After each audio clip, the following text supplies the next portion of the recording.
Shanks has just revealed he is the strongest Haki user in the world. What?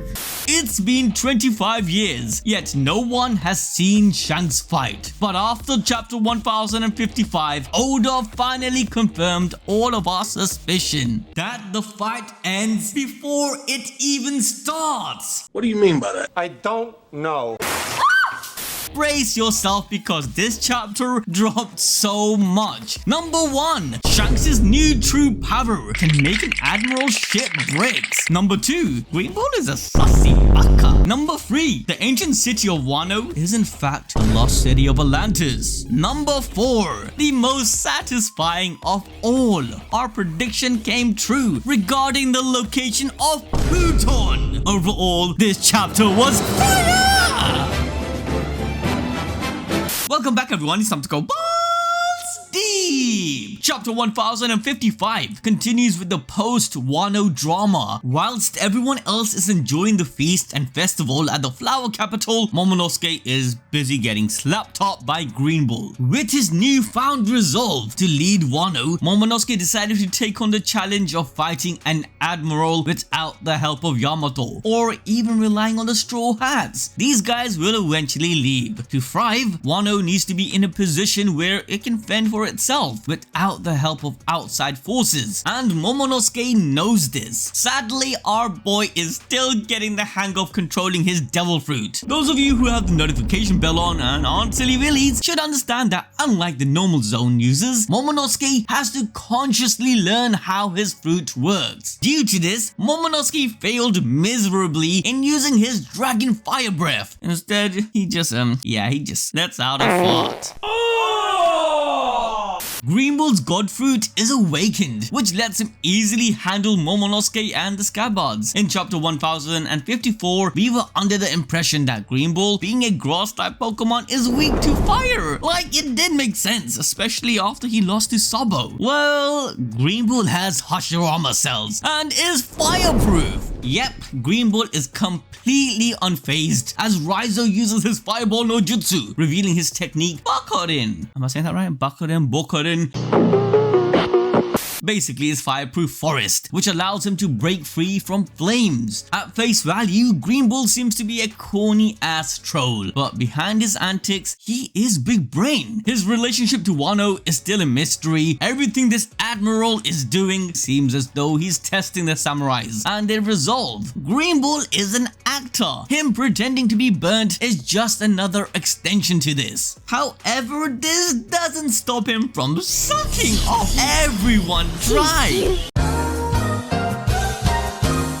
Greenbull manages to trap all of the red Scabbards and Yamato. He arrogantly reminds them that against Mother Nature, they are powerless. He also mentioned that if Kaido was in charge, then he wouldn't have come. This is due to Kaido being a deterrent that kept other predators from targeting Wano, which again helps the narrative that Greenbull could have been from Wano himself. All his acting and pushing is to hide his relationship to the Shimotsuki clan. Greenbull then demands them to bring him Straw Hat Luffy. After that, he will leave Wano. Until then, he will do as he pleases. Yamato once again wants to join the fight, call the Straw Hats, and together slap up this giant ass tree. But Momonosuke, without hesitation, although he is crying, reiterates on the ability to defend themselves without the need of others. This showcases Momonosuke's tremendous character development throughout this arc. Momo was always the one cowering behind others, always crying as everyone else was risking their lives to protect Wano. But now, he is growing into more of a leader, taking action in the front lines to protect his country. This stemmed from chapter 986, when Kaido asked him his name. Momo proudly stated that he was son of Odin and the next shogun of Wano. This was regardless of being in the presence of two emperors of the sea and the entire armies who would kill him in an instant. Likewise, whilst fighting from Greenbull, even though Momonosuke knows this admiral is stronger than he is, he won't back down and will either succeed or die trying. This whole interaction is Oda letting us know that Wano is getting ready to prepare to become an independent nation, a self-sufficient nation, which can be protected, and they don't need Kaido as a deterrent to keep other predators from targeting Wano. This also subtly reminds us that Yamato will sail off with the Straw Hats, despite Luffy himself is yet to confirm this. Greenbull, however, mocks Momonosuke for his childish attitude and laughs as he never thought a giant dragon could be a crybaby. But Momonosuke is not done yet, as he finally manages to shoot out a borrow breath. Yes, yes, yes!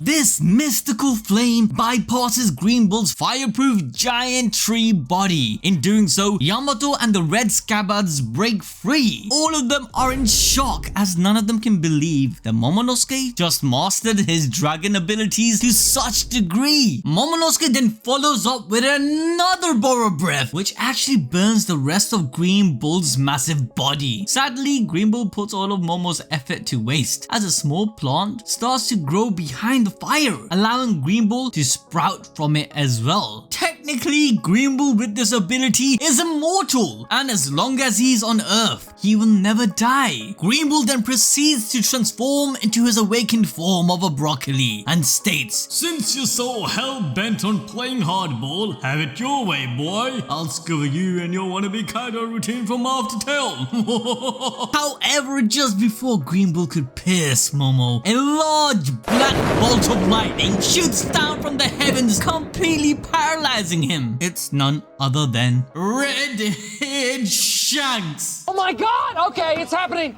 Everybody stay calm! What's the procedure, everyone? What's the procedure? Stay calm! Shanks displays a level of haki we never seen before. I'm talking about God tier. And don't get me started on his conquerors haki. Gosh damn, it's huge! Turns out that my guy Shanks, who is way outside of Wano, still sailing away, sensed Greenbull trying to mess up the victory party of the new era. Shanks' whole character is about facilitating this change and also pushing out the old and in with the new. We see Shanks' flashback in time to these kids who he is betting the future on. We even see his daughter Uta's silhouette amongst them. This is alongside his time with Momonosuke and Hiyori as they were babies while Shanks was in Roger's ship, and then of course Luffy, who Shanks literally gave his left arm for. Greenbull with all his fake ass trolling has angered Shanks, and now all he can do is run away, because not even this fraud bull's hubris can go up against the red-haired pirates alone. But most importantly, this moment gives us a sense of Shanks' true strength. Shanks isn't as close to Wano as you would think, considering the size of this country, which we can figure out from the time Big Mom, Tama, Chopper and Kiku rode on top of the alligator from Kuri to Udon Prison. It took them a whole ass day to cover that distance, and if we assume that this alligator was fast as a horse on a conservative side, then that's at least 50 kilometers. Greenbull currently is quite deep inside Wano as he passed through Udon Prison and was intercepted by the Scabbards on his way to the Flower Capital, which is at the center. So Shanks' haki has traveled at least over 50 kilometers in a second to paralyze a freaking admiral.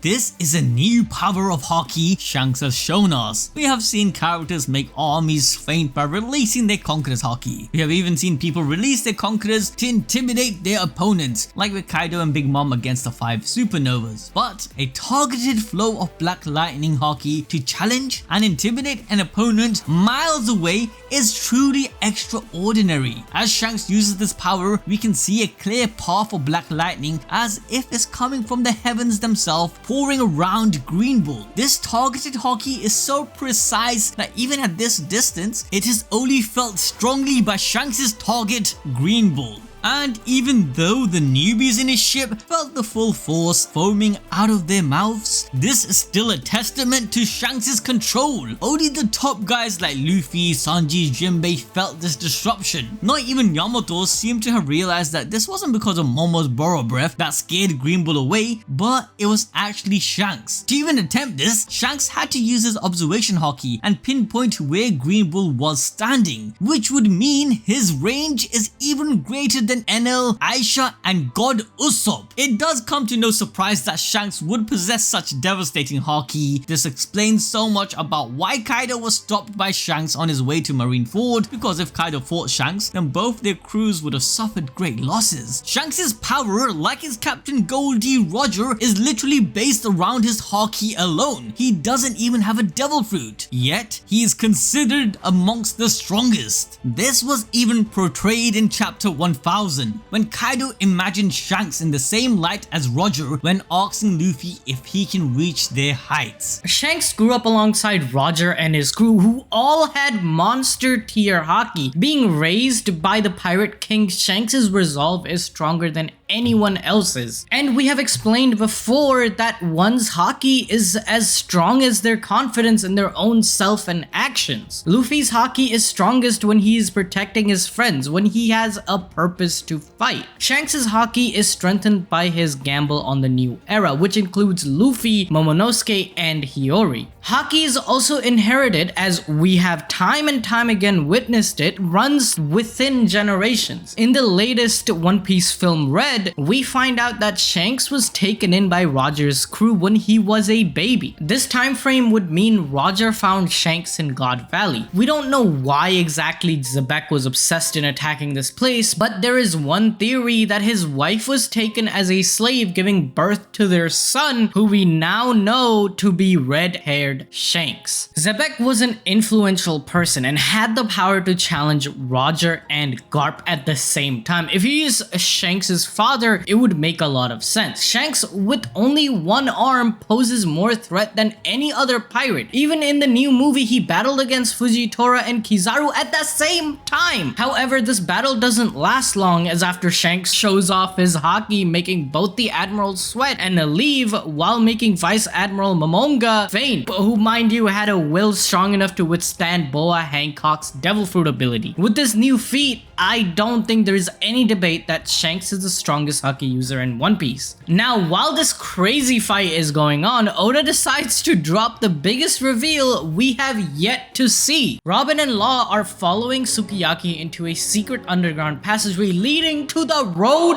Poneglyph. Now, if you are wondering where the heck did Law come from, well, you ain't the only ones. It seems like he was uninvited, as Robin asked whether Ra found her through her scent.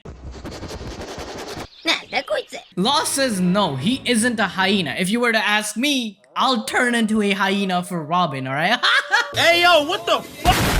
As they follow Odin's father deep down into the ground, he tells them this secret path was kept hidden from even Kaido and Orochi. However, due to being a fishman, Jack was able to find it. This left both Law and Robin confused, as how could a fishman be an expert pathfinder, right? Before Sukiyaki explains, Robin sees light coming from a small passage leading to a window where Wano's biggest secret is revealed. Nani?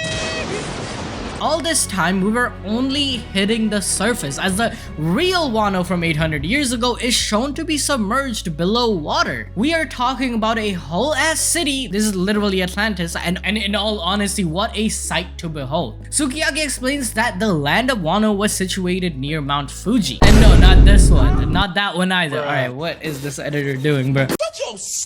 You're fired. This one, okay, I'm talking about this one in One Piece. The ancestors of Wano ended up building walls around the country as a protective measure. However, due to the rainwater which started accumulating in the land, it caused the city to be eventually drowned. This is the new world, alright? Shit like this happens. This is normal here. This is much like the floods we saw at Water 7, and hence the decision to move to the upper seas of the mountain was made. And finally, the three arrive at the foot of the Road Poneglyph, the third one for the Straw Hat crew. Just one more and we will go to Raft Tail. Sukiyaki informs the two that they're currently standing at the bottom of Mount Fuji and below them is the ancient weapon Pluton. This is exactly where we said Pluton would be in our previous videos. We came to this conclusion due to the meaning of Pluton, where in geology it refers to an ingenious intrusion that forms by crystallization of magma. This gave it away that Pluton is under the volcano. Pluton is also the Roman name for Hades, lord of the underworld, giving us an idea that it was going to be under Wano all along. However, the old man himself has never seen the weapon and can't show it to them either. This is because in order to bring Pluton out, the walls surrounding Wano must be broken. This would mean that Wano shall be stripped naked of its defenses, as the land of the samurais will be at full display to the world. The destruction of the walls has been avoided for centuries because they don't want any kind of major catastrophe. An insane amount of water is essentially being stored below Wano, and breaking down the walls could lead to a massive change in underwater pressure as thousands of liters of water is released suddenly, raising the overall sea level at an alarming rate and could potentially flood surrounding lands. Robin then asks why Kozuki Oden wanted to open Wano's borders, as it seems to be far too dangerous after all. Sukiyaki has a simple answer to this. He doesn't know, alright? He doesn't know. All he knows is what was passed down in the Shogun's family, and Oden's adventures in the sea provided him with countless experiences, and it could have something to do with that. Myself and everyone in the Balls Deep community know what this reason is, which is because Oden found out the importance of the ancient weapons and needed it to be accessible. With Wano's borders destroyed, the rainwater that submerged the city would be pushed out. Pluton can then be taken for use. What for, you might ask? Well, to destroy the Red Line and Marie Joie, creating all blue, moving the fish people away from their island to the surface, uniting the world in one piece. It's all coming together, alright? Anyway, make sure to check out our merch at animedrip.shop and use code FLAMES for 15% off. And also be sure to check out this video about the all blue, about how the final war is gonna go, so it's gonna be a banger.